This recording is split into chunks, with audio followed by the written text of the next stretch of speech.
The Department of Justice is already experiencing sweeping changes under the Trump administration. The president has issued an executive order that takes aim at what he calls the weaponization of that department. I want to bring in CBS News Homeland Security and Justice reporter Nicole Sganga.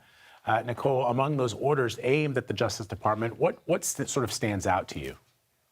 Yeah, the one you mentioned, Vlad, stood out to me. That executive order that aims to end what's called the weaponization of the federal government.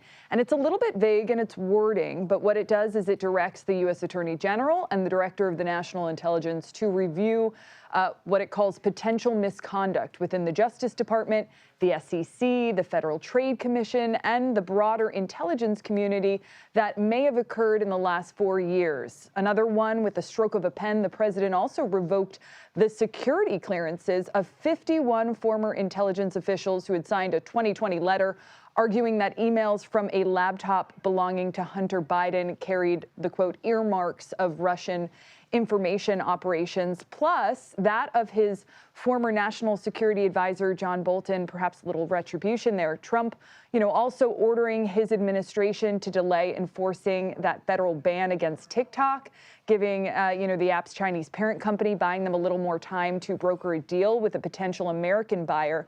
Of course, the president can't unilaterally overturn a law that was passed by Congress and then later affirmed in the courts. So we do expect that one to face a little legal scrutiny. The president also signing an order to officially recognize only two sexes, male, female, directing agencies to issue government documents showing people's sex at conception and to stop using gender identity or preferred pronouns. Lastly, Vlad, we have to mention, we've been talking about it all morning, the legal consequences of the largest criminal probe in American history, now virtually undone, with the pardoning of roughly 1,500 January 6 defendants and commutations of the sentences of about 14 more. Among those granted clemency, Enrique Tarrio, the former leader of the Proud Boys, convicted of seditious conspiracy in connection to that Capitol attack. And Vlad, it's worth noting that our team on the ground in Washington spotted a group of Proud Boys marching through the streets yesterday. About 30 men, they were chanting, "We are back, we are back." Yeah, a colleague of ours, Nicole, this morning told me that while they were getting ready to leave Washington yesterday, they encountered some of those Proud Boys at Union Station in Washington, D.C., really troubling. Meanwhile, let's talk about the president's potential attorney general, Pam Bondi. She had a confirmation hearing last week. She was actually asked about the January 6 potential pardons. She's not going to have to deal with that now, but so what do we expect for her in the next couple of days? What is the expectation of her confirmation?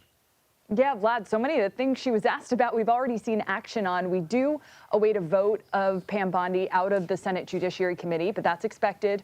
As is her confirmation, really, as Attorney General. She'll likely face very few hurdles, given, the Senate Republican majority. She's considered to be one of perhaps the more mainstream candidates. Now, as for what she'll do next, she has said her focus will be on reducing crime, upholding the law. In her confirmation hearing, she really described her goals as getting back to the basics of, combating crime. She mentioned reducing recidivism and criminal justice reform. If she is confirmed, though, she'll lead a department and will have the power to look into various aspects of investigations into President Trump, some led by special counsel Jack Smith. She'll oversee a number of law enforcement components, of course, the FBI and the ATF. Plus, she will defend this administration's perhaps more notably, she'll defend this administration's decisions in court and their policies as well. Vlad?